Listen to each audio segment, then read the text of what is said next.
Muy bien, padre. Muy bien, qué bueno. ¿Ya listos para el examen? Paso. So, ¿Cuál examen? muy bien, pues qué bueno. Pues ahí, aquí estamos nuevamente para encontrarnos, para seguir retomando nuestros puntos de lo que venimos tratando.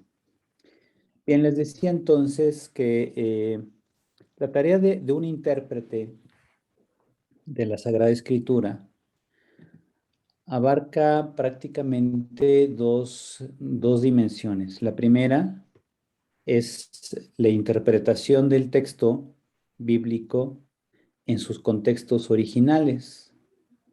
A este trabajo se le llama propiamente la exégesis.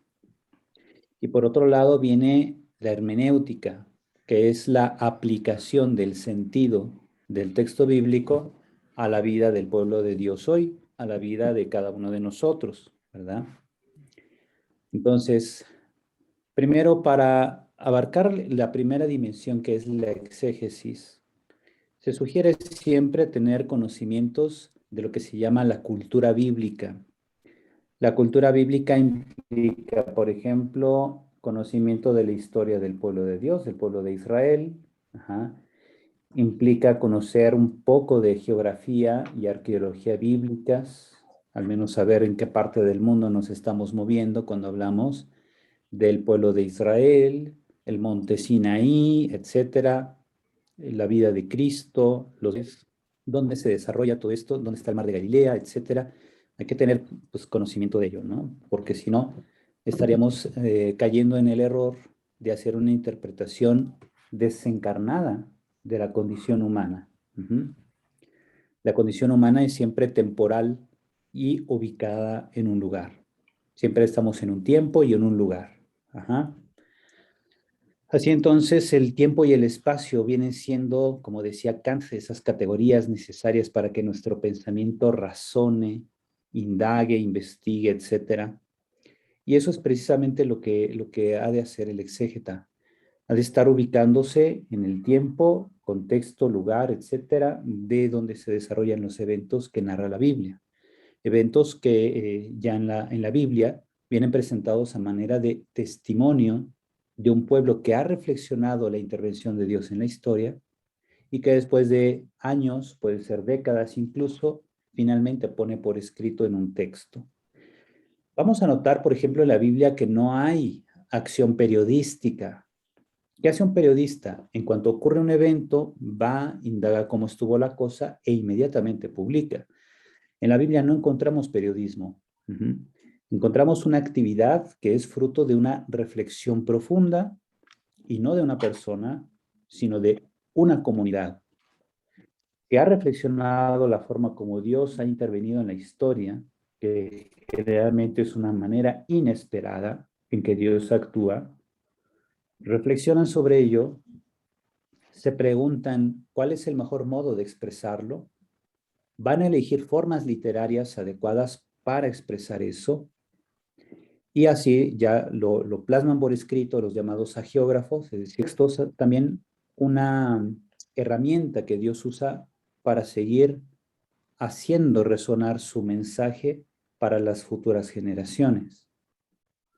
Así, por ejemplo, encontramos en la Biblia muchos escritos de profetas, sobre todo, que ellos son conscientes de estar escribiendo algo inspirados por Dios para, para iluminar a los lectores que tendrán a lo largo de los siglos. Uh-huh. Entonces son conscientes de estar escribiendo un mensaje que Dios les ha encomendado para bien del pueblo de Dios y que saben que seguirán leyéndolos por mucho tiempo. No saben exactamente cuánto, pero saben que los seguirán leyendo. Uh-huh. La finalidad de lo que escriben los autores bíblicos es sobre todo mostrar al Dios vivo y verdadero que se ha manifestado, que se ha revelado, uh-huh. Mostrar cómo este Dios vivo y verdadero tiene un plan para su pueblo, un proyecto para su pueblo, y que el pueblo habrá de responder con la fidelidad, uh-huh, con la alianza. Entonces Dios establece una alianza, educa a su pueblo en los contextos de la alianza, que están sintetizados en los 10 mandamientos, por ejemplo. Y el pueblo entonces corresponde este amor recibido de parte de Dios, esta acción salvífica de Dios, el pueblo corresponde a ello con su fidelidad a los mandamientos. De modo que la fe se expresa como un compromiso con una serie de disposiciones establecidas por Dios que van a reflejar ese agradecimiento, esa lealtad del pueblo para con el Dios que tomó la iniciativa de liberarlos de una condición de esclavitud en Egipto y que establece con ellos un medio eficaz por el cual el pueblo podrá corresponder esa fidelidad de Dios, que son los mandamientos. Muchos jóvenes se preguntan, ¿por qué tengo que obedecer los mandamientos y que Dios me está coaccionando? ¿No? No se trata de que Dios se imponga, Dios no impone mandamientos, nos dice la manera adecuada de corresponder al amor que Él nos ha mostrado. Porque además, aunque no seamos judíos y no pertenezcamos a ese pueblo que salió de Egipto, no obstante, sí somos herederos de la fe que surgió precisamente de ese pueblo y que ha encontrado su coronamiento en la persona de Cristo. Bien, entonces, fíjense, aquí entonces vemos que la tarea del intérprete en el ámbito de la exégesis va a requerir que tenga conocimiento de las estrategias usadas por los agiógrafos, por estos autores humanos inspirados por Dios, para poner por escrito este testimonio de la manifestación de Dios en la historia. Y en un segundo momento, que ya veremos en la segunda parte de este curso, será la cuestión ya hermenéutica, cómo aplicar en nuestra vida, en la vida del pueblo, la vida personal, este mensaje de salvación que ya en cierto modo se va viendo en el curso de Lección Divina. Por eso se van complementando, ¿verdad? Entonces, la Lección Divina es una etapa también muy importante que permite aterrizar el sentido de la palabra en nuestra vida concreta, que le va dando a nuestra vida una orientación como respuesta al Dios vivo y verdadero que se nos ha manifestado en la palabra, en la Sagrada Escritura, en la persona de Cristo, y que lo hemos recibido también a través de las acciones que encontramos en la vida de la iglesia. La liturgia, por ejemplo, la espiritualidad, la teología, la catequesis, que estos son como ámbitos donde nosotros nos insertamos en la tradición viva de la iglesia y somos no solo herederos de una tradición viva, sino que también nos convertimos en partícipes de esta tradición, porque también nosotros educamos a nuestros hijos, nietos, a los niños de catequesis, etcétera, los vamos educando en la fe y estamos entrando también en esta dinámica de la tradición viva y de la iglesia. Bien, entonces, viendo esto, nosotros podemos preguntarnos, precisamente, ¿cuál es la orientación general que nos ofrece la iglesia, o cuáles son, digamos, estas orientaciones generales que nos ofrece la iglesia para que nosotros vivamos este mensaje salvífico, ¿verdad? La exhortación apostólica posinodal Verbum Domini del Papa Benedicto XVI, que es este texto que tengo en la mano, y que ustedes ya, supongo, han podido descargar de la plataforma de Mega o de la página del Vaticano. Ahí ustedes pueden acceder a este texto de manera gratuita. Este texto es el resultado de una reunión de obispos, un sínodo de obispos, como el que está comenzando en Roma, pero que se desarrolló precisamente hace unos años. Tenemos entonces que este texto de la Verbum Domini fue publicado el 30 de septiembre de 2010, o sea, hace apenas 11 años. como producto de esta reunión de los obispos que hablaron sobre la palabra de Dios en la vida de la iglesia. Muy bien, entonces tenemos como introducción de este documento que el Papa nos dice, para que nuestra alegría sea perfecta, la Iglesia ofrece una serie de directrices, orientaciones a través de este documento, la Verbum Domini, que va a recoger también elementos de sínodos previos o de reuniones previas, como es la Dei Verbum del Concilio Vaticano II, ¿verdad? El sínodo de los obispos propiamente que se desarrolló previo a la redacción del texto, y va presentando como un punto de partida el prólogo del Evangelio de Juan como una guía. Lo que vamos a ver en la introducción de ese documento es una teología de la palabra. Ajá. Es muy importante ubicarnos aquí porque muchas veces cuando abordamos los llamados métodos exegéticos, nos movemos en un ámbito muy árido, muy árido. Es un ámbito de aplicación de criterios de historia y literatura a la Biblia. Los métodos histórico-críticos, de los que les voy a dar una síntesis, se mueven en el ámbito de la historia y de la literatura y sus resultados siempre se manejan en el orden de la probabilidad. Lo que probablemente se ha querido expresar o probablemente el acontecimiento histórico fue de un modo, independientemente ya de la forma como se expresó, etcétera. Entonces se hace un estudio muy árido porque además no es que tenga necesariamente implicaciones de fe. De hecho, la crítica literaria es una disciplina humana que no tiene nada que ver con una perspectiva de fe. Lo mismo la ciencia histórica. La ciencia histórica aplica criterios de historicidad para analizar, bueno, cuál fue la condición o la situación que dio origen a la redacción de un texto, ¿no? Incluidas ahí sus formas de expresión. El análisis de las formas literarias, que también vamos a ver, va por ahí también. Entonces, son muy interesantes estas disciplinas que se les llama histórico-críticas, pero no son teología. Entonces, antes de abordarlas, conviene tener claro un perfil de lo que es la teología de la palabra.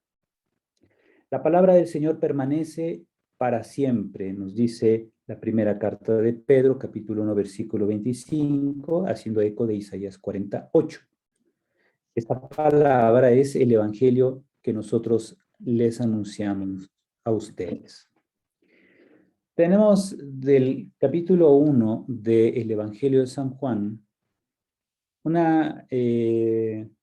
unos fragmentos. Tenemos aquí, por ejemplo, de los versículos 1 al 18. ¿Qué es lo que nos dice el texto? Fíjense, voy a poner así un zoom. Dice, en el principio existía la palabra y la palabra estaba junto a Dios y la palabra era Dios. Ella estaba en el principio junto a Dios, todo se hizo por ella y sin ella no se hizo nada. Lo que se hizo en ella era la vida y la vida era la luz de los hombres y la luz brilla en las tinieblas y las tinieblas no la vencieron. Hubo un hombre enviado por Dios, se llamaba Juan. Este vino para un testimonio, para dar testimonio de la luz, para que todos creyeran por él. No era él la luz, sino quien debía dar testimonio de la luz. La palabra era la luz verdadera que ilumina a todo hombre viniendo a este mundo. En el mundo estaba y el mundo fue hecho por ella y el mundo no la conoció. Vino a los suyos y los suyos no la recibieron. Pero a todos los que la recibieron les dio poder de hacerse hijos de Dios, a los que creen en su nombre, los cuales no nacieron de sangre, ni de deseo de carne, ni de deseo de hombre, sino que nacieron de Dios. Y la palabra se hizo carne y puso su morada entre nosotros, y hemos contemplado su gloria, gloria que recibe del Padre como unigénito, lleno de gracia y de verdad. Juan da testimonio de él y clama, Este era del que yo dije, el que viene detrás de mí se ha puesto delante de mí porque existía antes que yo. Pues de su plenitud hemos recibido todos y gracia por gracia, porque la ley fue dada por medio de Moisés. La gracia y la verdad nos han llegado por Jesucristo. A Dios nadie le ha visto jamás. El Hijo unigénito que está en el seno del Padre, Él lo ha contado. Pues uno lee este texto y uno dice, ay, qué bonito, ¿verdad? Qué lenguaje tan poético, etcétera, pero como que no le entiendo, ¿verdad? Entonces es típico encontrarnos así ante el misterio de lo insondable, el misterio de la revelación, como que intuimos qué es lo que se nos quiere decir, pero muchas veces no lo sabemos interiorizar. Si vemos bien en síntesis, este prólogo nos va hablando primero la identidad del Hijo, la identidad de la palabra, ¿verdad? Tenemos ahí los versículos que van del 1 al 10, donde viene quién es la palabra, y en contraste con Juan. Obviamente aquí es Juan el Bautista, el que está dando testimonio de la palabra, que algunos confundían a Juan y creían que él era probablemente el profeta que habría de venir, que probablemente él fuera el Mesías, pero él lo negó, y así se lee, por ejemplo, justo después del prólogo en el Evangelio de San Juan, leemos en el Evangelio de Juan las preguntas que le hacen a Juan el Bautista. ¿Eres tú el profeta? ¿Eres tú el que habría de venir? ¿Eres el Mesías? Y él lo niega. Dice, no, yo no soy, yo soy simplemente un mensajero que ha sido enviado para preparar el camino. En cambio, aquel que es la palabra es el Hijo Eterno. Esta palabra que era Dios, como dice ya el versículo 1, ha venido al mundo, se hizo carne y puso su morada entre nosotros, dice el versículo 14. ¿De quién está hablando? Pues obviamente de Jesús. Por tanto, ese primer sentido que tiene el término palabra de Dios corresponde al Hijo.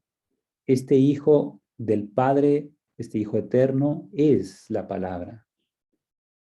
Ya Génesis dice que Dios dijo tal expresión y entonces se fueron creando las cosas, ¿verdad? Y dijo Dios que haya luz y la luz se hizo. Y dijo Dios que haya separación entre el cielo y la tierra, entre las aguas del firmamento y las aguas que están abajo, y así fue. Entonces vemos cómo Dios habla, Dios expresa su palabra y a través de la palabra va creando todo, que viene aquí precisamente expresado en los primeros versículos. Por medio de ella todo se hizo. Muy bien, entonces ahora resulta que Dios envía al mundo su palabra. Esta palabra se encarna.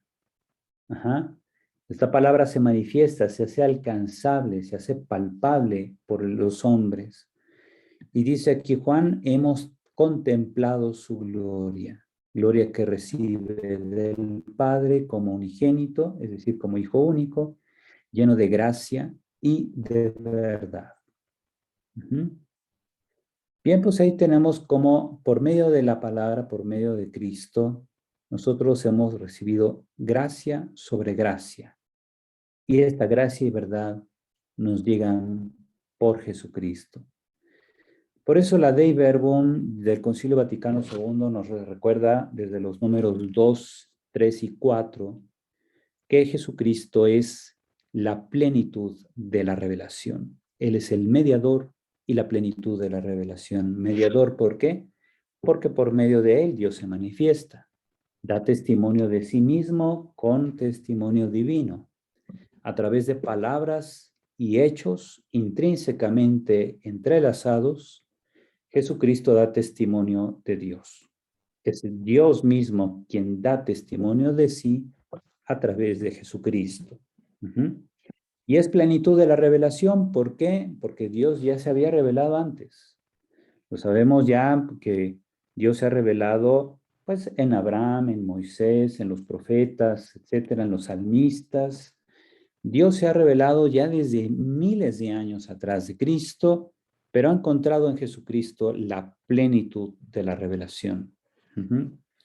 Nosotros como iglesia vemos que esta revelación ya ha concluido, digamos, ya ha sido cerrada, pero nosotros tenemos el don del Espíritu Santo que nos va guiando en la comprensión cada vez mayor de esta revelación.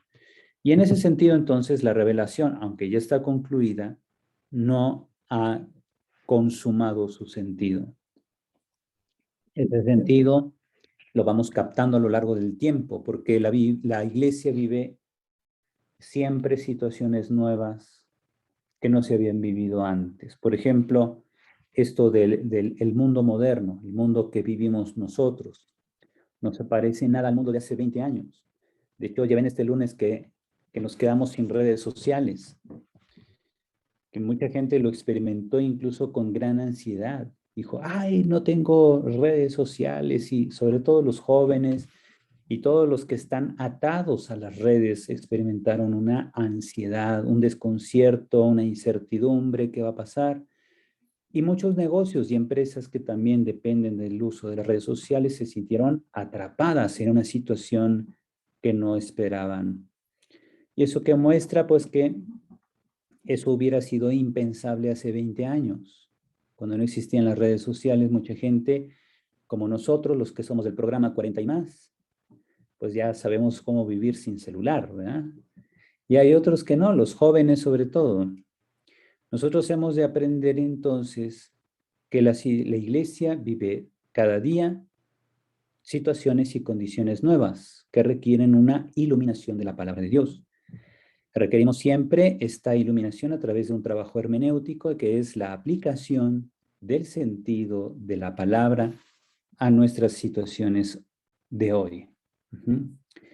El Papa Benedicto XVI entonces nos va recordando que dice, tenemos aquí en el objetivo del documento de la Verbum Domini, que él desea indicar algunas líneas fundamentales para revalorizar la palabra divina en la vida de la Iglesia, fuente de constante renovación, deseando al mismo tiempo que ella sea cada vez más el corazón de toda actividad eclesial. Ya la Verbum Domini había dicho, perdón, la Dei Verbum del Vaticano II había dicho que la palabra de Dios, la Biblia, era como el alma de la teología. El Papa Benedicto XVI ha agregado que él desea que se retome la Biblia como el corazón de toda actividad eclesial. Porque en un mundo que considera con frecuencia a Dios como algo superfluo o extraño, no hay prioridad más grande que esta: abrir de nuevo al hombre de hoy al acceso a Dios, al Dios que habla y nos comunica su amor para que tengamos vida abundante. Dice el Papa, exhorto a todos los fieles a reavivar el encuentro personal y comunitario con Cristo, verbo de la vida, que se ha hecho visible, y a ser nosotros sus anunciadores, para que el don de la vida divina, la comunión, se extienda cada vez más por todo el mundo. Así que vemos que la Verbum Domini hace de todos nosotros discípulos y misioneros, discípulos y evangelizadores. Dice el Papa, la Iglesia se funda sobre la palabra de Dios, nace y vive de ella. A lo largo de toda su historia, el pueblo de Dios ha encontrado siempre en ella su fuerza, y la comunidad eclesial crece también hoy en la escucha, en la celebración y en el estudio de la palabra de Dios. El segundo punto es importante, como les decía, porque nos ubica en lo que es la tradición viva de la Iglesia.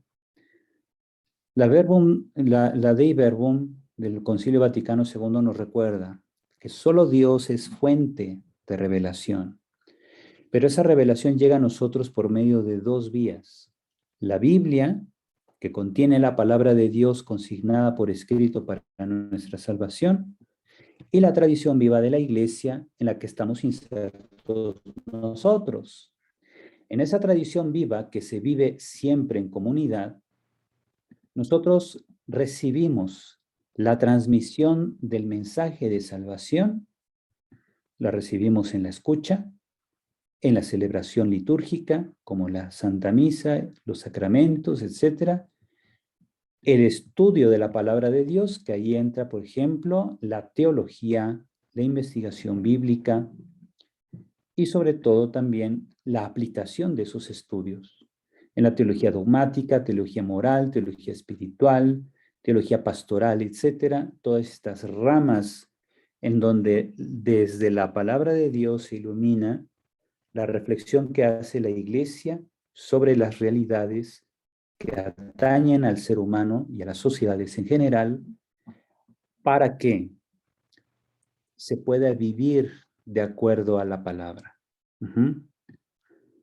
Únicamente en el nosotros de la Iglesia, en la acogida, en la escucha y acogida recíproca, podemos profundizar nuestra relación con la palabra de Dios. Esto es muy interesante porque fíjense, muchos protestantes que son asiduos a la lectura de la palabra de Dios enfatizan más que nada una dimensión individual. La palabra de Dios me educa, me santifica, me dirige. Y podemos encontrar protestantes que realmente llevan una vida muy santa de acuerdo a la formación que ellos han recibido, pero algo que sí se deja o se echa de menos en la teología protestante es la dimensión eclesial. Que les falta más pensar como iglesia, como comunidad de fe. Y de hecho muchas veces interpretan su comunidad como único camino de lealtad.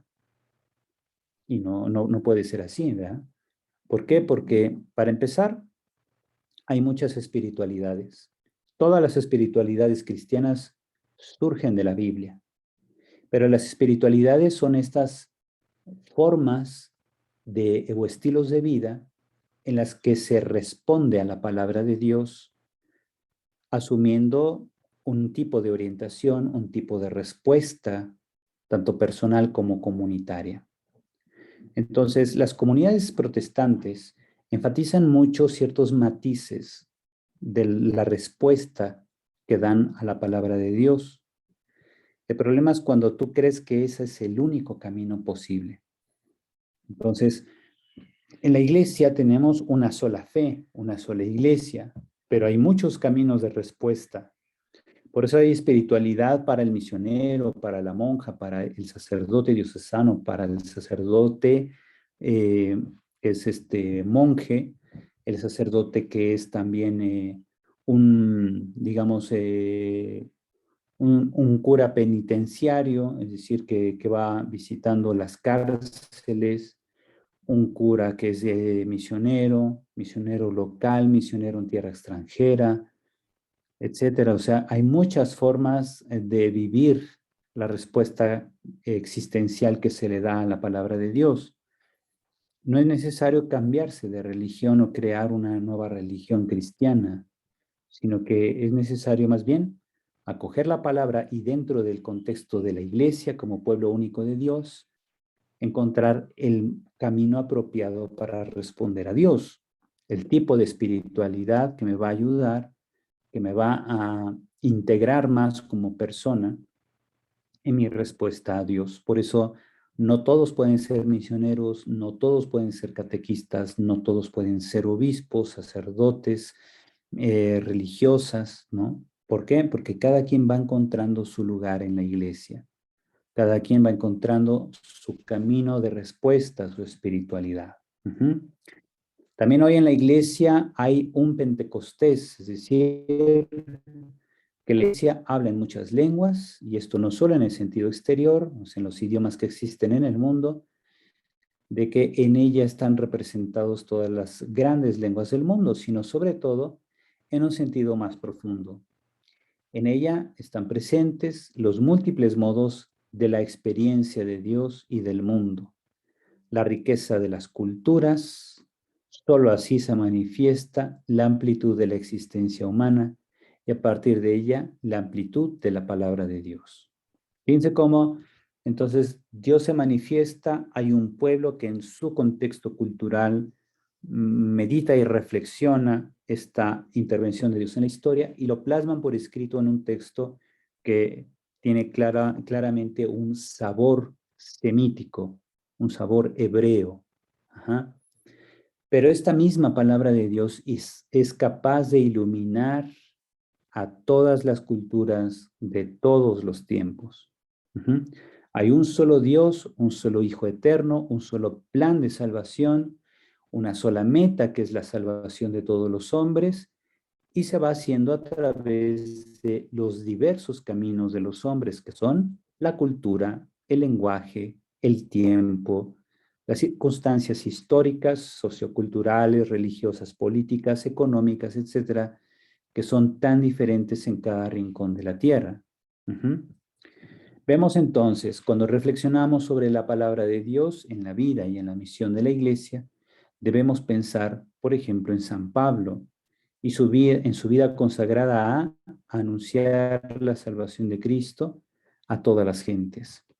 ¿Por qué San Pablo es un buen ejemplo? Vemos, para empezar, San Pablo dice de sí mismo, ¿verdad?, que pertenece a una familia de formación farisea.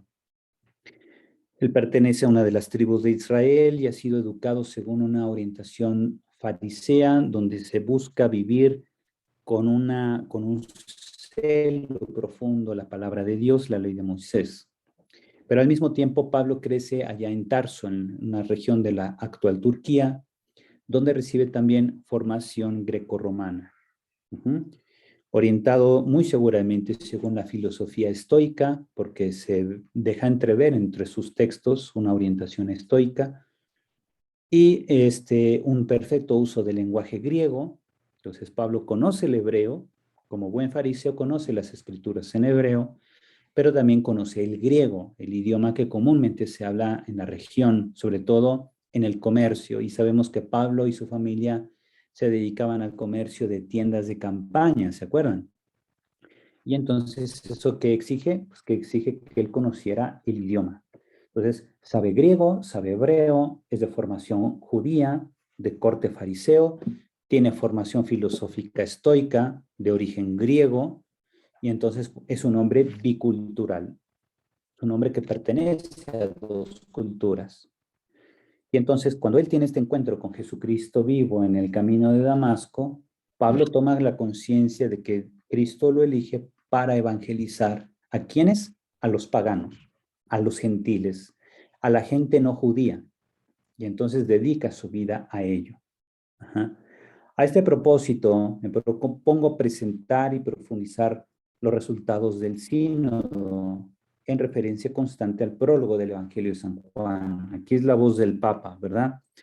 En el que se nos anuncia el fundamento de nuestra vida, el Verbo, que desde el principio está junto a Dios, se hizo carne y habitó entre nosotros.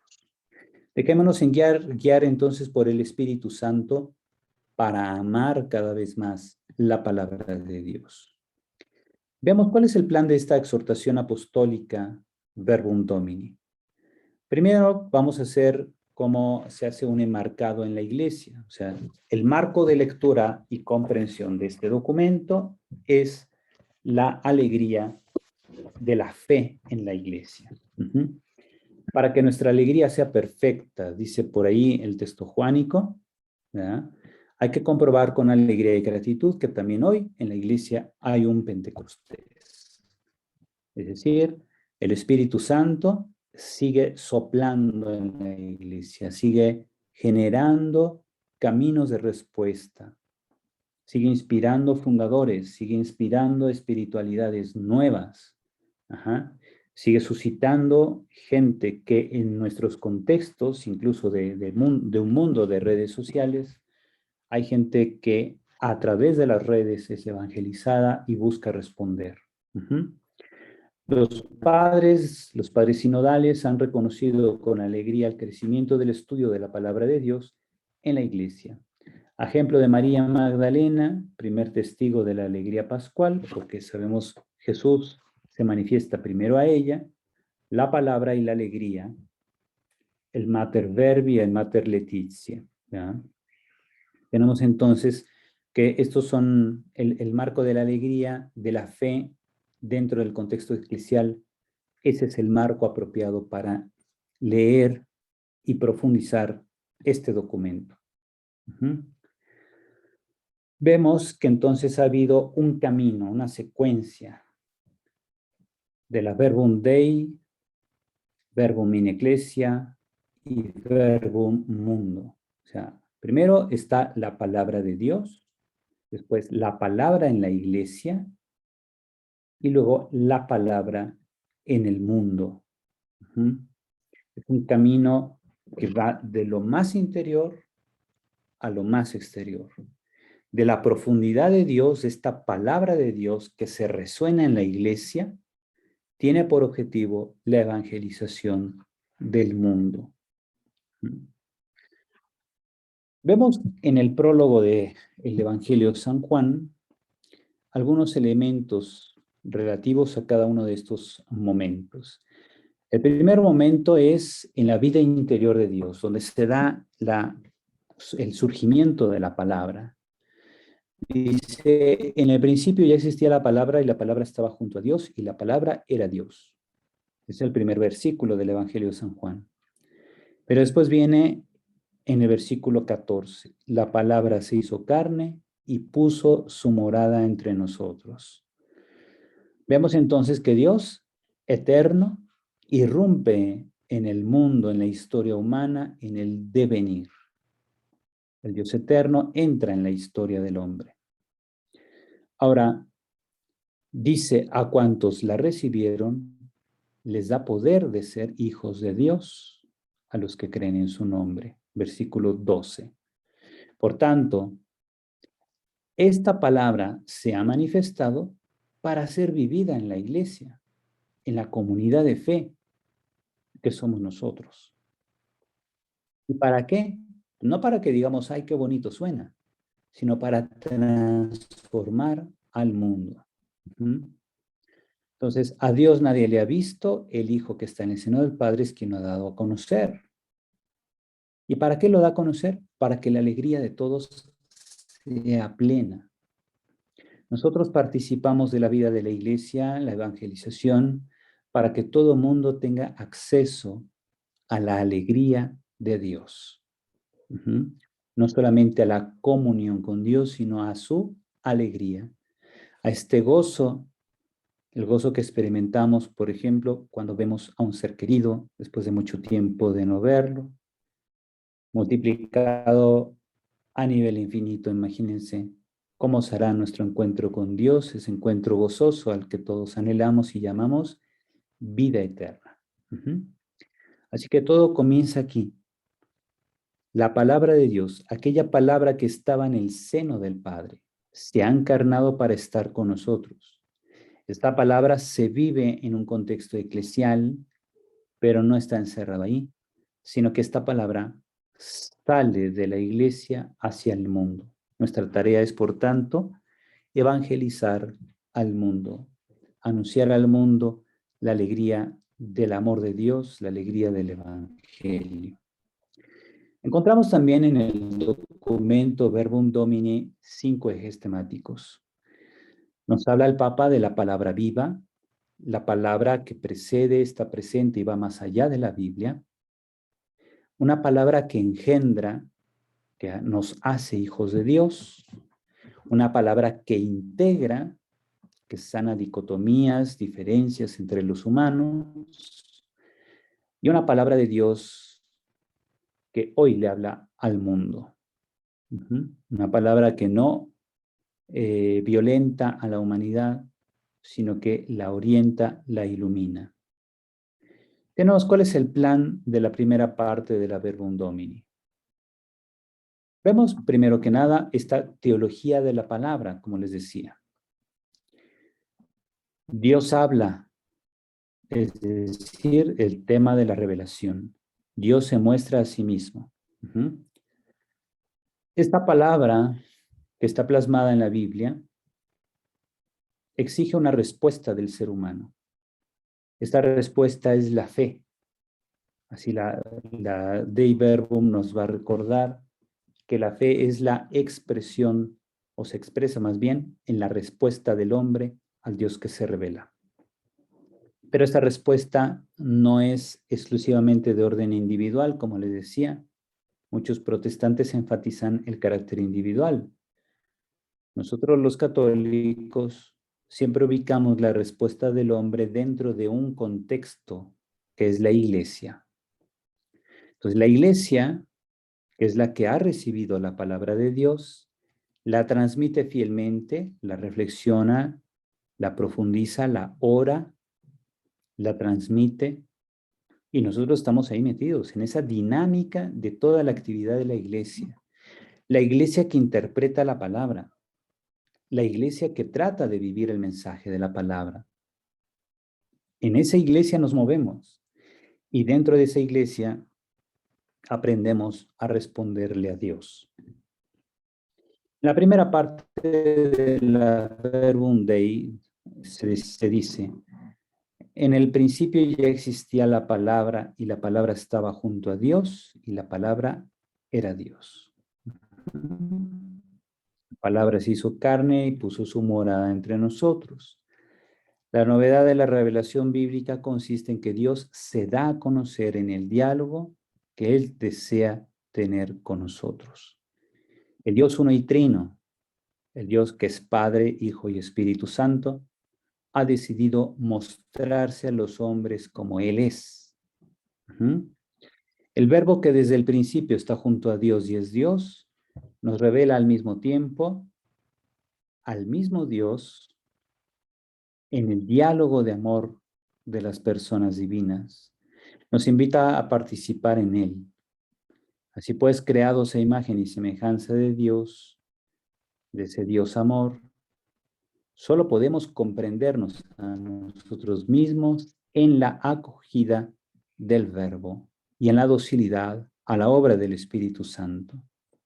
El enigma de la condición humana se esclarece definitivamente a la luz de la revelación realizada por el Verbo divino. Alguien dirá, bueno, ¿y por qué? O sea, por ejemplo, los que no conocen a Dios, digamos el ateo, el que pertenece a otras sociedades no cristianas, ¿cómo van a entender que solo en la recepción del Hijo como verbo eterno de Dios y en la docilidad a la obra del Espíritu Santo, cómo podrá solo por ese camino comprenderse a sí mismo como ser humano? Entonces, recordemos que nosotros, en la perspectiva, desde nuestra perspectiva cristiana, primero que nada, tenemos un origen. Somos criaturas. Hemos sido creados por un Dios. Hemos sido creados para un fin, para una meta. Y ese fin y meta no son la muerte. No somos criaturas para la muerte, como decía Martin Heidegger, un filósofo alemán del siglo pasado. Hemos sido creados para estar siempre con Dios, pero para ello necesitamos una condición que nos permita estar eternamente con Dios. La condición histórico-temporal que vivimos en este mundo no da para eso, porque nuestro cuerpo va desarrollándose, va decayendo en la vejez y morimos. Entonces, descubrimos que para participar de la vida eterna necesitamos que Dios nos haga aptos para esa eternidad. Y el camino de esa conversión o de ese convertirse en apto para la vida eterna es precisamente la resurrección. Hemos sido llamados por Dios para estar con Él, para vivir eternamente con Él, pero la condición será una condición gloriosa que no se logra en esta vida. Vemos también, por otro lado, que en el devenir de nuestra vida en este mundo, solo podemos encontrar un pleno significado a la existencia humana comprendiendo la relación que tenemos con Dios. Entonces, al acoger el verbo, que es a Cristo mismo, y en esa docilidad al Espíritu Santo, vamos descubriendo el sentido profundo de la vida humana. Solo a la luz del verbo encarnado podemos comprender qué es el hombre, quién es el hombre, qué es la humanidad, para qué ha sido creada. Dicho en lenguaje filosófico, para saber de dónde venimos, a dónde vamos, quiénes somos, por qué vivimos, las respuestas están en Jesucristo. En Él, en el Verbo encarnado, Jesucristo, están nuestras respuestas. Esa es la perspectiva que le da la fe a nuestra condición humana. La palabra de Dios, entonces, tiene un doble testimonio: la tradición viva de la Iglesia y la Escritura. El cristianismo, dice el Papa en el prólogo, aquí en la introducción, pues, de la Verbum Domini, nos recuerda que el cristianismo es religión de la palabra y no del texto. No somos una religión de una palabra escrita y muda, de un texto que haya bajado del cielo y que sea inmutable. No.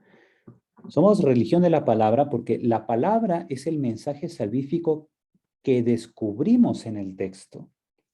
El texto como tal son expresiones lingüísticas, sujetos, verbos, complementos, preposiciones y etcétera. Pero la palabra es el mensaje que sale del mismo texto, ¿ya?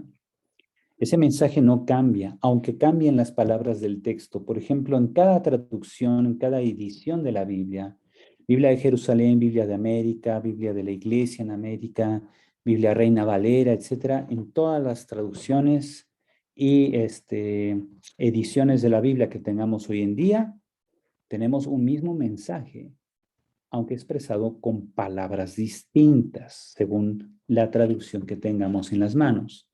Entonces, la palabra de Dios no es el texto, la palabra es el mensaje que está contenido en el texto. Toda criatura es palabra de Dios también en cuanto proclama a Dios, dice un dicho. La creación es el lugar en el que se desarrolla la historia de amor entre Dios y su criatura. Por tanto, la salvación del hombre es el motivo de todo. Lo que mueve a Dios para revelarse, para manifestarse, es el amor que nos tiene. Así como nosotros experimentamos amor hacia un hijo, un nieto, un sobrino, sobrina recién nacido, como el que se ve aquí, nosotros experimentamos ternura, experimentamos el gozo de transmitir la alegría de la vida a alguien. Pues así también Dios tiene ese gozo para con nosotros. La palabra nos impulsa a cambiar nuestro concepto de realismo. Realista es quien reconoce en el verbo de Dios el fundamento de todo. ¿Por qué? Porque dice el Evangelio de San Juan, todo ha sido creado por medio de la palabra. La palabra no solo se puede oír, no solo tiene una voz, sino que tiene un rostro que podemos ver. Es Jesús de Nazaret. El Hijo del Hombre resume en sí la tierra y el cielo, la creación y el Creador, la carne y el espíritu. Es el centro del cosmos y de la historia, porque en él se unen sin confundirse el autor y su obra. Fíjense qué interesante reflexión, ¿verdad? Vemos primero que nada, a Jesucristo se le reconocen estas dos dimensiones, ¿verdad? Es verdadero Dios y verdadero hombre. En cuanto a verdadero Dios, es el Hijo eterno. En cuanto a verdadero hombre, le llamamos Jesús de Nazaret. Pero no son dos realidades, es uno solo. La persona eterna del Hijo ha asumido la condición humana, ha asumido a toda la creación a través de un cuerpo concreto, hecho de átomos, digamos, hecho de moléculas. Este Hijo Eterno ha asumido la condición humana, ha vivido todo lo correspondiente a la condición humana, el hambre, la sed, el frío, el calor, la amistad, la traición, incluso la muerte, todo eso lo ha asumido. ¿Quién lo ha hecho? La persona del Hijo Eterno.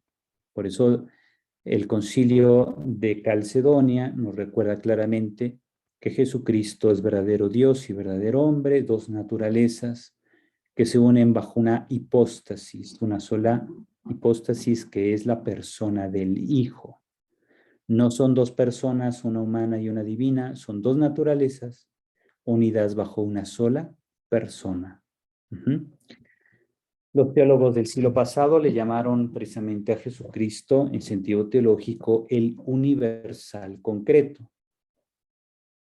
Es decir, todos los aspectos universales de la creación están presentes en un ente concreto, en un ser concreto que es Jesucristo.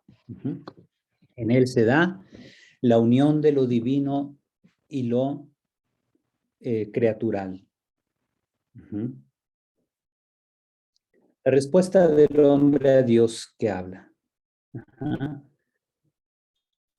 Son los puntos que se van a lo largo de la Verbum Domini que nos hablan de esta respuesta del hombre a Dios. Vamos a ir viéndolos y después se va a hablar de la hermenéutica de la Sagrada Escritura, que es esta disciplina de la interpretación. Partimos de un punto. La comprensión judía de la Biblia puede ayudar al conocimiento y al estudio de las Escrituras por los cristianos. Dice el Papa, deseo reiterar una vez más lo importante que es para la Iglesia el diálogo con los judíos. Sabemos que en el diálogo de Jesús y la samaritana, ¿se acuerdan que Jesús le dice, mira mujer, te digo, la salvación viene de los judíos? Ella que era samaritana, pues no tenía en buen aprecio a los judíos, pero tiene que reconocer que la revelación de Dios que busca nuestra salvación nos llega por la Biblia hebrea, por la cultura hebrea, la cultura judía. Queramos o no, nos guste o no, digamos en pocas palabras, el judaísmo es el camino para comprender lo mejor posible el mensaje de salvación que nos llega a través de las Escrituras. ¿Cómo podemos reconocer que Jesús es el Mesías si el concepto Mesías es judío? ¿Verdad? Tenemos que adentrarnos al conocimiento de esa cultura. Los biblistas o exégetas, dice el Papa, no deben olvidar nunca que lo que interpretan es la palabra de Dios. Su tarea no termina con la distinción de las fuentes de la escritura, la definición de formas literarias o de explicación de procedimientos literarios. La meta de su trabajo se alcanza cuando aclaran el significado del texto bíblico como palabra actual de Dios. Entonces es interesante que lo va a desarrollar el Papa, sobre todo aquí en el ámbito de la hermenéutica, cuando él desarrolle los puntos de los números 29 al 49 de la Verbum Domini.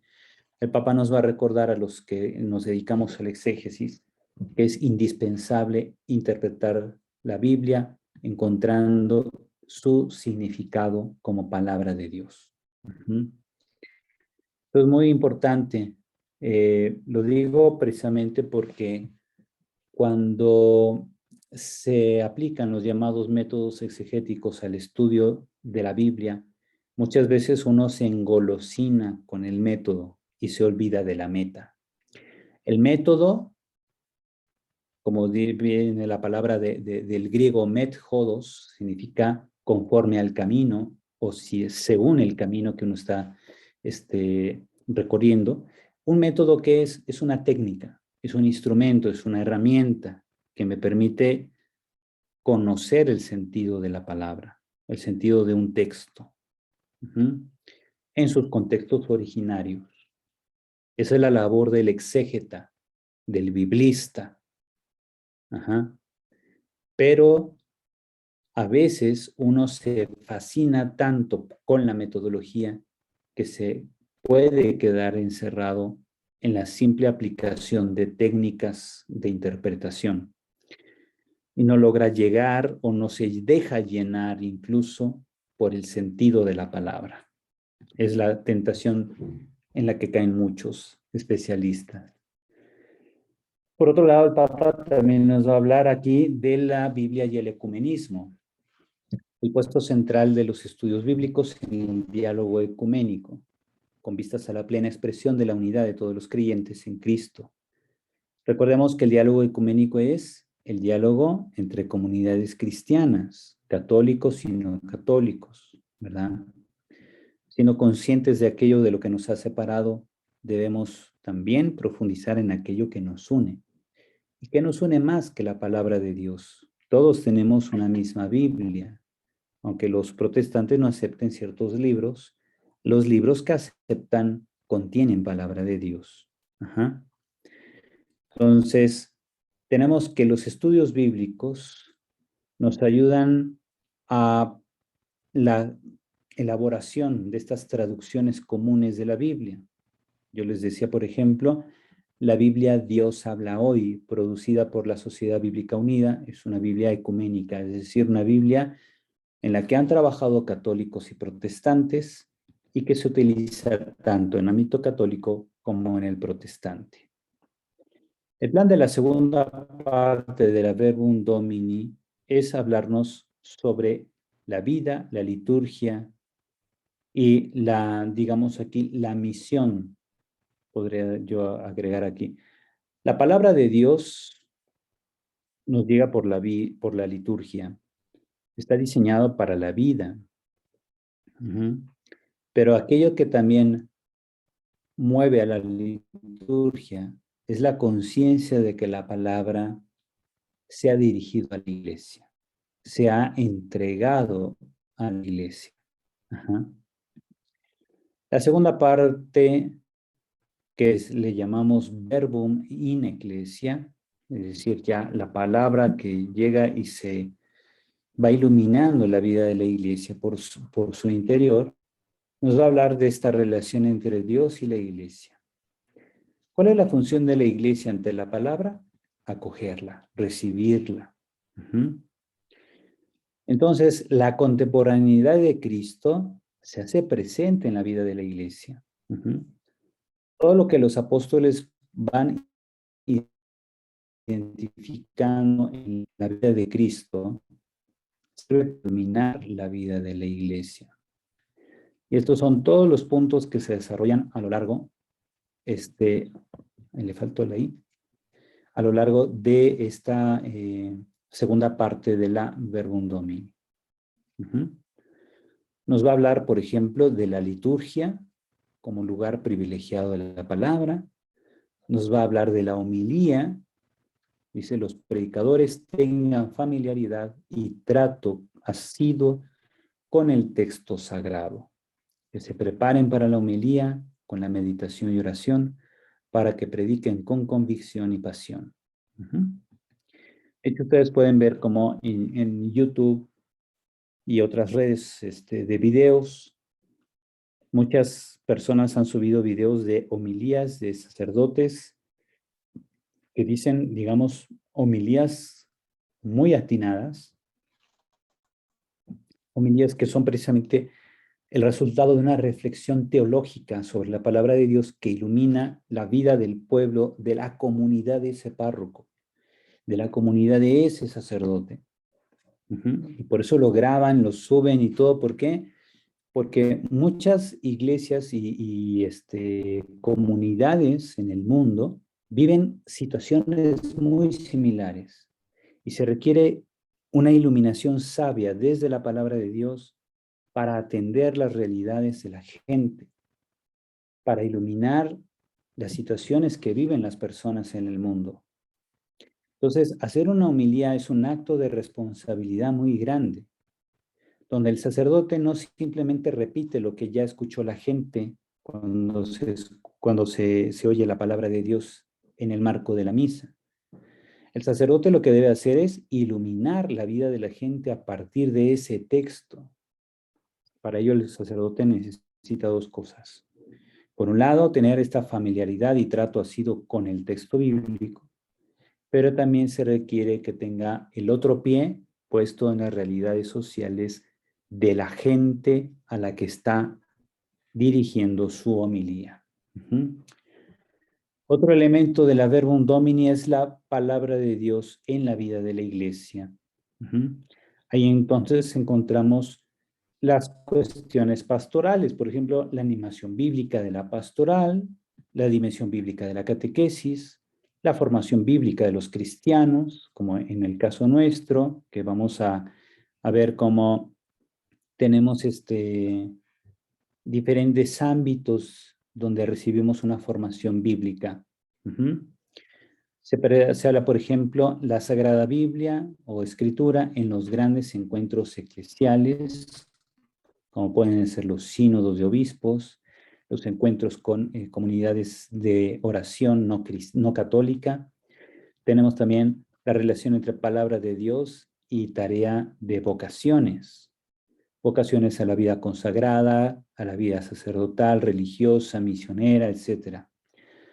Y dentro de estas encontramos cinco modos en donde se aterriza la palabra de Dios. Tenemos palabra de Dios y ministros ordenados, sacerdotes y diáconos, palabra de Dios y candidatos al orden sagrado, en este caso los seminaristas, palabra de Dios y vida consagrada, donde entran religiosos, religiosas, monjes, monjas, palabra de Dios y fieles laicos, que es donde entran ustedes, que además como laicos están buscando la formación en un ministerio, que es el ministerio del lectorado. La palabra de Dios que ilumina la vida del matrimonio y la familia. Además, lo que llevan con el Padre Paquito, lectura orante de la Sagrada Escritura y la lección divina. La lección divina es el camino más eficaz, digamos, para nosotros hoy, para orar y meditar la Biblia, pero no es el único modo. Hay otros caminos también. Tenemos palabra de Dios de oración mariana, palabra de Dios y tierra santa, ¿verdad? Sobre todo cuando algunos hacen su peregrinación a la tierra santa, siempre es conveniente traer una Biblia y ver dónde estamos, en qué parte de Israel estamos. Vamos a ver esos pasajes bíblicos para ubicarnos y sorprendernos muchas veces, decir, aquí mismo donde estamos, el rey David estuvo con Saúl, ¿verdad? Ahí estuvo a punto de clavarle la lanza, pero no lo hizo, tuvo compasión de él. En este punto, en este mar donde estamos navegando, Jesús caminó sobre las aguas, en el mar de Galilea, etcétera, ¿no? Todo eso ayuda mucho a la formación de uno como persona dentro del contexto de la iglesia. Vemos, por ejemplo, una de las tareas más relevantes de la vida eclesial hoy es esta, la animación bíblica de la pastoral. Se trata de resaltar el puesto central de la palabra de Dios en la vida eclesial, recomendando incrementar la pastoral bíblica, no en yuxtaposición con otras formas de pastoral, sino como animación bíblica de toda la pastoral. Es decir, la pastoral bíblica ya no va a ser una pastoral más. Recuerden que tenemos pastoral juvenil, pastoral de matrimonios, pastoral social, etcétera, y la pastoral bíblica se presentaba como una alternativa más. El Papa dice no, sino que más bien, como la Biblia debe animar toda pastoral, se requiere que todos los integrantes de las pastorales tengan una formación bíblica, tengan una formación fundamentada en la palabra. En cuanto a la catequesis, un acercamiento a las escrituras en la fe y en la tradición de la iglesia, de modo que se perciba esas palabras como vivas. ¿Cuál es la finalidad de la catequesis de niños, por ejemplo? no es simplemente que se memoricen lo que viene en los libros de catequesis, hagan su examen y se les dé como premio los sacramentos, ¿no? Básicamente, el niño debe aprender a discernir su vida a partir de Dios. El niño debe aprender que el Dios que viene en la Biblia es un Dios vivo, un Dios que le da al niño inteligencia en la fe. Ajá. Y que los sacramentos son esos espacios donde la vida de fe se encarna y suscita un compromiso. El sacramento no es un premio al niño que va a la catequesis. Y ese quizá es uno de los principales errores que vivimos en la vida parroquial. Y los papás de los niños también ven así, ven muchas veces el sacramento, como por ejemplo la primera comunión o la confirmación, la ven como el premio que se le da al niño por haber asistido a sus catequesis. Quien ve así los sacramentos no sabe lo que son los sacramentos. Y todo lo que aprendió el niño está en peligro de perderse porque el papá y la mamá no saben ni siquiera qué es un sacramento. Uh-huh. Y entonces lo que las catequistas tratan de enseñar al niño se puede ir al suelo porque cuando el niño regresa a la casa, los papás lo bombardean con una visión demasiado pragmática de la catequesis. Por eso también hay muchos papás que creen que con que el niño se aprenda el Padre Nuestro, la Ave María y el Gloria, ya tiene derecho a recibir un sacramento. Uh-huh. No sé si han visto ustedes en videos de internet cómo hasta hay periquitos que cantan alabaré, ¿verdad? Hay periquitos que se memorizan el Padre Nuestro y te lo repiten, y no por eso les das la primera comunión. Es un animal, no sabe lo que está haciendo. Solo está repitiendo sonidos que ha escuchado, pero no tiene conciencia de lo que dice. En la vida consagrada, dice que la vida consagrada, dice el Papa, nace de la escucha de la palabra de Dios y acoge el Evangelio como su norma de vida. Ahí tenemos una monjita que está estudiando la Sagrada Escritura. Esto que está hasta abajo seguramente es un diccionario bíblico, como el que tengo yo aquí. Fíjense, es un diccionario, es enorme este diccionario bíblico. Por ejemplo, este es de la editorial Herder, publicado por Herbert Haag, Van der Born y de Asuejo. Estos autores, estos especialistas, Serafín de Ausejo, ¿verdad?, publicaron este libro hace más o menos 30 años. Esta es una edición reciente, pero el trabajo que ellos realizaron fue hace mucho tiempo. Y quizá el libro que está hasta abajo aquí en la mesa de la monjita es un diccionario bíblico de este tamaño, ¿verdad? Este libro, que es más grueso que una Biblia, tiene 2.126 páginas. 2.126 páginas. Y pues, ¿para qué sirve?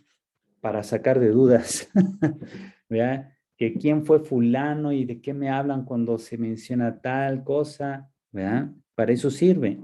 ¿Por qué? Porque nadie es experto en todo. Entonces necesitamos instrumentos para la comprensión de la Biblia. Entonces, tenemos aquí la hermana, está ahí escribiendo lo que ella va asimilando de una lectura bíblica, iluminada también con un buen diccionario. Ajá. Estos diccionarios, bueno, ahorita en tiempo de pandemia se divulgan mucho por internet. Uno los puede descargar gratuitamente en PDF y orientarse ahí en el conocimiento de la Biblia. Lo que el Papa nos quiere decir en esta diapositiva es que el concepto que tenemos de vida consagrada, de vida de una persona que ha decidido consagrar toda su existencia a Dios, nace de esa escucha de la palabra. A nadie se le ocurre consagrarse a Dios, a nadie. Es el resultado de un escuchar la palabra de Dios, de acoger el Evangelio como una norma de vida, como una regla que ha de seguirse, Y la persona descubre que su vida encuentra pleno sentido solo cuando decide consagrarse a Dios. Pero les digo, vías de consagración hay muchas. Puede ser vida cenobítica, vida contemplativa, vida anacoreta. Es decir, la vida cenobítica es la vida en comunidad, por ejemplo, que tienen todas las religiosas que conocemos. La vida contemplativa es vida de encierro, donde uno vive siempre la búsqueda de la contemplación de la palabra, del mensaje de Dios. Está aparte la vida monacal, que puede ser vida monacal cenobítica o vida monacal más apartada, más individual, donde entran, por ejemplo, los anacoretas, aquellos que se alejan de los espacios ordinarios de vida social y tratan de responder en la intimidad de su encuentro con Dios, tratan de responderle al Dios que se les ha manifestado a través de la Biblia. Está la vida también del sacerdote, de aquel hombre que se siente llamado a dirigir al pueblo de Dios, santificarlo e instruirlo, que son los tres múnera, que se le llaman los tres oficios del sacerdote diocesano o de cualquier sacerdote, aunque sea religioso. Tiene que, por un lado, conducir al pueblo de Dios, o sea, dirigirlo, regirlo, lo instruye a través de la palabra de Dios, a través de su misión pastoral, y también lo santifica a través de los sacramentos. La lección divina que ya estaban ustedes viendo con el Padre Paquito, que es capaz de abrir al fiel no solo al tesoro de la palabra, sino también a crear el encuentro con Cristo, palabra divina y viviente. La relación con la Tierra Santa. La Tierra Santa es llamado el quinto evangelio. Para que los santos lugares no se queden en piedras muertas, es muy importante que, no obstante las dificultades, haya en aquellos lugares comunidades cristianas. Sobre todo porque, fíjense aquí en la fotografía, que es lo que tenemos, una mezquita musulmana que está en el centro de lo que fue alguna vez la plaza del Templo de Jerusalén. El Templo de Jerusalén del que se habla en la Biblia estaba exactamente debajo de donde está ahora la mezquita de la Roca, así se le llama a esta mezquita con una cúpula de oro que está ahí en Jerusalén. Bien, entonces, para que no deje de haber presencia cristiana, es importante no solo que haya comunidades cristianas en Jerusalén, como son los franciscanos, sino que continuamente haya peregrinaciones de cristianos a Tierra Santa para reavivar esa presencia y para reencontrarnos con aquellos lugares santos de los que nos habla la Biblia. Así se fortalece también nuestra relación con Dios. La Iglesia tiene una misión, un compromiso con el mundo, ¿verdad? De santificarlo a través de su acción. La cultura, la Iglesia debe también evangelizar las culturas y debe mantener un diálogo interreligioso con las comunidades no cristianas en la búsqueda, por ejemplo, de la paz, la defensa de los derechos humanos, etc. Y todo esto lo puede realizar la Iglesia mientras esté cimentada en la palabra de Dios. Después viene la tercera parte de la Verbum Domini. A Dios nadie le ha visto jamás, el Hijo único que está en el seno del Padre es quien lo ha dado a conocer. A esta parte se le llama Verbum Mundo, o sea, la misión de la Iglesia en el mundo, que abarca los números 90 al 98, que nos habla de esto, ¿verdad? La palabra del Padre y hacia el Padre. Es decir, encuentra su punto de partida en el Padre y nos reconduce a todos al Padre. Se busca anunciar al mundo el logos de la esperanza, la palabra de la esperanza. El logos significa palabra en griego. De la palabra de Dios surge la misión de la Iglesia, la relación entre palabra y reino de Dios. Todos los bautizados son responsables del anuncio, o sea, no solo los curas y los obispos, sino todos estamos involucrados en este anuncio de la palabra al mundo.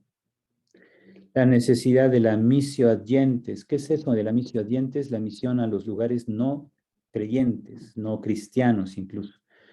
Anuncio y nueva evangelización y palabra de Dios y testimonio cristiano. Bien, tantos hermanos están bautizados pero no suficientemente evangelizados. Con frecuencia, naciones un tiempo ricas en fe y vocaciones van perdiendo su propia identidad bajo la influencia de una cultura secularizada, una cultura sin Dios. La exigencia de una nueva evangelización, tan fuertemente sentida por mi venerado predecesor, o sea, refiriéndose él a Juan Pablo II, ha de ser confirmada sin temor con la certeza de la eficacia de la palabra divina. Después el Papa va a hablar de otro punto, la palabra de Dios y el compromiso con el mundo que atañe a todo bautizado. Se trata entonces de servir a Jesús en los humildes hermanos, la palabra de Dios y su compromiso con la justicia en la sociedad, ¿verdad? Porque la fe tiene siempre una dimensión social. La vida política del cristiano católico debe surgir de su relación con la palabra de Dios. Por ejemplo, cuando buscamos la reconciliación y la paz entre los pueblos, la justicia por los más, digamos, desprotegidos en la sociedad, como pueden ser los migrantes, los niños no nacidos, etcétera, son todos ellos objeto de la búsqueda de la justicia. La palabra de Dios y la caridad efectiva, la palabra de Dios y los jóvenes, los emigrantes, los que sufren, los pobres, la palabra de Dios y salvaguardia de la creación que ha apuntalado sobre todo el Papa actual, Papa Francisco, recordándonos que el mundo es nuestra casa. Los pobres, en cuanto a los pobres, la Sagrada Escritura manifiesta la predilección de Dios por los pobres y necesitados. La Iglesia no puede decepcionar a los pobres, dice el Papa. Los pastores están llamados a escucharlos, a aprender de ellos, a guiarlos en su fe y a motivarlos para que sean artífices de su propia historia. Fíjense que esta recomendación del Papa es incluso peligrosa para aquellos gobiernos que son autoritarios, que quieren tener a la gente comiendo de su mano. ¿Por qué? Porque la fe te dice, no, tú que eres pobre debes convertirte en artífice de tu historia. No esperes recibir todo de un papá gobierno, porque al querer hacerlo renuncias a tu autogestión, ¿verdad? Entonces, es muy importante, la iglesia impulsa a los pobres a tomar su rol. En cuanto a la relación de la palabra de Dios y las culturas, también, ¿verdad? La Biblia busca siempre cristianizar las culturas en el mundo. Entonces, se debe tener una relación con las culturas, mejorar la relación de comunicación con las culturas, sobre todo los medios de comunicación social. Biblia e inculturación. ¿Qué es la inculturación? Es encarnar el mensaje cristiano en cada cultura. También la tarea esta de las traducciones y la difusión de la Biblia es una tarea presente, siempre presente. Uno dirá, oiga, padre, ¿por qué siempre salen nuevas Biblias? Pues porque surge siempre nuevo tipo de gente con nuevas mentalidades que requieren una Biblia expresada en un lenguaje que ellos capten y lo reciban con claridad. Bien, vamos a dejar, bueno, nos quedan aquí nada más estas diapositivas, termino rápido. ¿Ya? En el llamado mundo del Internet, que permite que millones de imágenes aparezcan en un mundo incontable de pantallas de todo el mundo, deberá aparecer el rostro de Cristo y oírse su voz, porque si no hay lugar para Cristo, tampoco habrá lugar para el hombre, dice el Papa. Después se habla de este diálogo interreligioso, el valor de ese diálogo que es importante para bien de todo el mundo, diálogo entre cristianos y musulmanes para que no haya ásperas diferencias, sino que se tenga un trabajo común, diálogo con las demás religiones, sobre todo con los judíos, que son nuestros hermanos mayores en la fe. El tema del diálogo y la libertad religiosa, que está siempre amenazada en lugares donde los gobiernos pretenden erradicar la libertad religiosa. Como conclusiones, el Papa muestra estos puntos de la Verbum Domini. La palabra definitiva de Dios, ¿verdad? La nueva evangelización y nueva escucha, la palabra y la alegría, y el Mater Verbi et Mater Laetitia, que es estas relaciones con la Virgen María, de quien aprendemos la escucha atenta de la palabra y para vivirla siempre con alegría. Nunca hemos de olvidar que el fundamento de toda espiritualidad cristiana auténtica y viva es la palabra de Dios anunciada, acogida, celebrada y meditada en la Iglesia.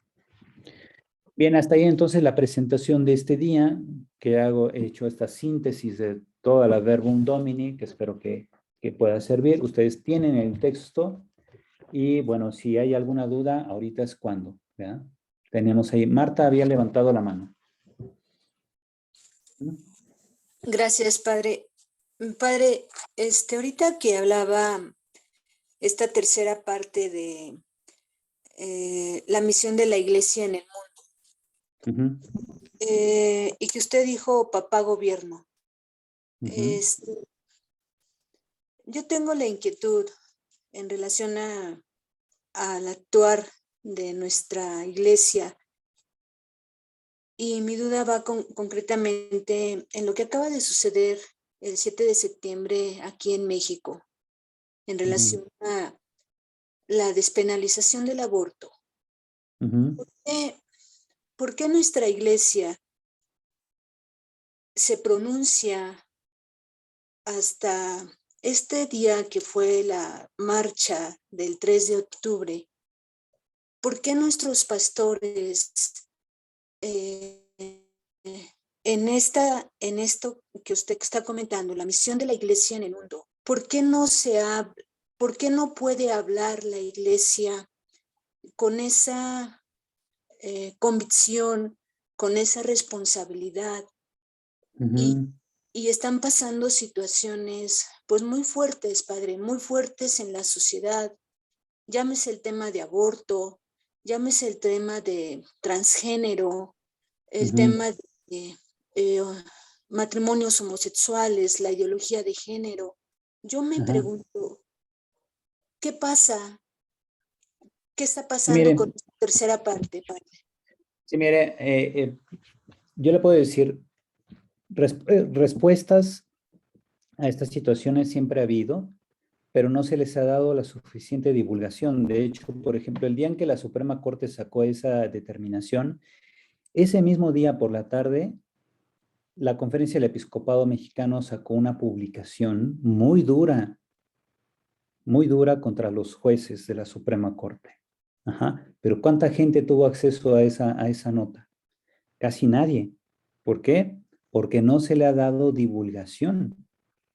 Yo les puedo enviar, por ejemplo, aquí por medio de Susi y del WhatsApp, les puedo reenviar los comunicados de la Conferencia del Episcopado que salieron prácticamente de inmediato, pero además, no solo como respuesta a algo que ha sucedido, sino que la enseñanza de la Iglesia sobre, por ejemplo, el tema del aborto, se remonta incluso a época de los padres de la Iglesia.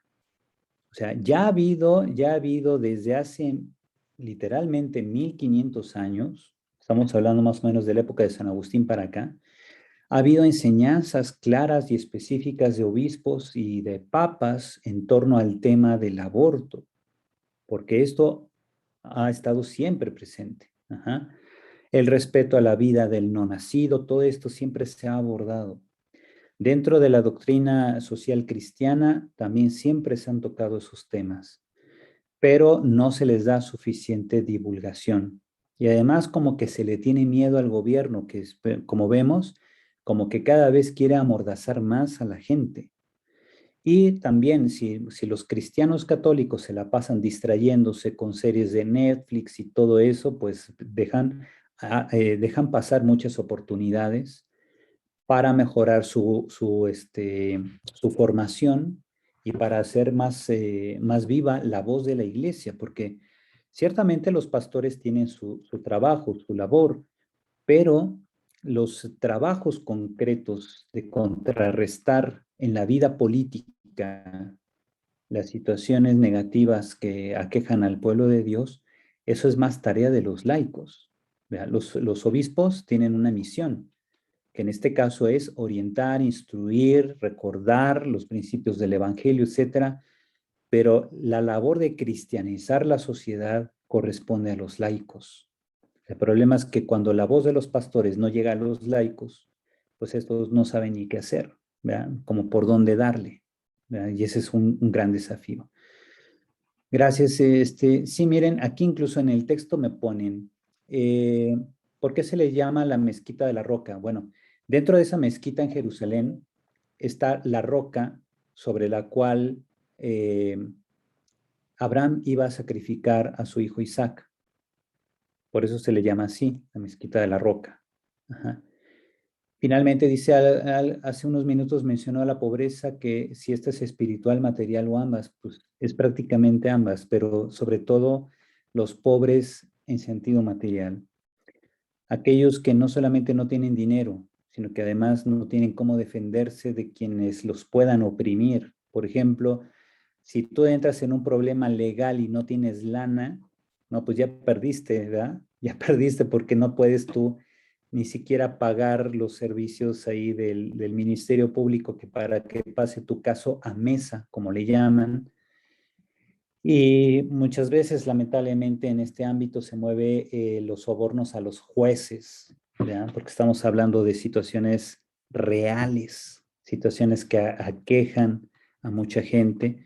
Y entonces es muy difícil que alguien que no tenga dinero pueda ganar un juicio contra una entidad como, no sé, el tamaño de Walmart o Amazon o lo que sea, ¿verdad? Entonces decimos, no te pongas con Sansón a las patadas.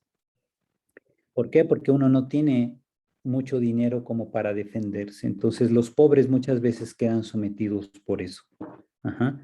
La iglesia tiene que ver por los pobres, los desprotegidos, los sin voz, los que son relegados a nivel social, ¿verdad? Es ahí donde realmente se vive ese compromiso desde la fe. Así como los israelitas sufrieron la esclavitud en Egipto y fueron extranjeros en otra tierra, así también nosotros tenemos que velar por aquellos que no tienen cómo defenderse y protegerse ante situaciones de abuso, o sobre todo sistemático, cuando el abuso es sistemático contra ellos. Muy bien, pues ya está aquí el padre Paquito, yo los dejo, ¿verdad? Para que también puedan tener ahí su encuentro con él. Ajá. Y las dudas que tengan, yo les pido que me las manden con esta Susi, ¿verdad? Pongan por escrito sus dudas con Susi. Y entrando a la siguiente sesión, yo voy resolviendo las dudas que vayan surgiendo, porque ahorita ya me estoy comiendo el tiempo del padre Paquito. ¿Sale? Yo nada más es que nos recomiende un diccionario, si quisiéramos adquirir uno, que nos diga cuál sería la mejor opción para adquirir un diccionario bíblico, que nos recomiende uno si quisiéramos Muy conseguir. bien. Bien, Gracias. yo ahí veo opciones porque de Haag es carísimo. La verdad es que este diccionario, no sé, debe andar por los 2,500 pesos. Y entonces, pues hay otros diccionarios más accesibles, pero déjenme revisar y yo les aviso, ¿sale? Gracias, padre. Muy bien, que tengan buena tarde. Dios los bendice.